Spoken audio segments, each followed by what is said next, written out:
মাইয়া বেশি অপমান করে ফালাই দিল না। ওয়েট, ওরে আমি ইনভাইট দেই। এত অপমান তো। হ্যালো হ্যালো কি রে হ্যালো, বটের বাচ্চা তুই আবার ইনভাইট দিছিস কেন? আমি ইনভাইট দিয়েছি তোমাকে এই কথা বলতে যে আমি সখী প্রেম করি। করবা করবা করবা। কি আছে তোর? আমার ড্রেস আপ দেখছো?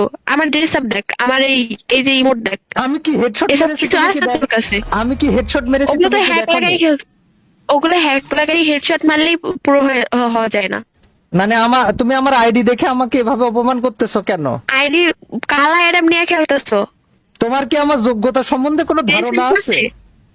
তোর ড্রেস আপ দেখছিস তুই? আর আমার ড্রেস আপ দেখ। হ্যাঁ দেখলাম, এই যে আমার ড্রেস আপ দেখেছো তুমি? আমার ড্রেস আপ, সিজন 2 আমার গিল্ডা চেক দাও তো একটু। ইউটিউবার তোমাকে আমি বললাম রিভেজ আছে, বিশ্বাস হলো না তো। তুমি গিল্ডা চেক দাও তো। বিডি 7 আসি, যেটা তো সত্যি। গার্লফ্রেন্ড হবা হবা বলো। সরি সরি আমি এখনো বলি সরি ভাইয়া বিগ ফ্যান। আমি চিনতে পারিনি, আসলে বুঝতে পারিনি। না না, Sorry. কি গিল চেনা যায়?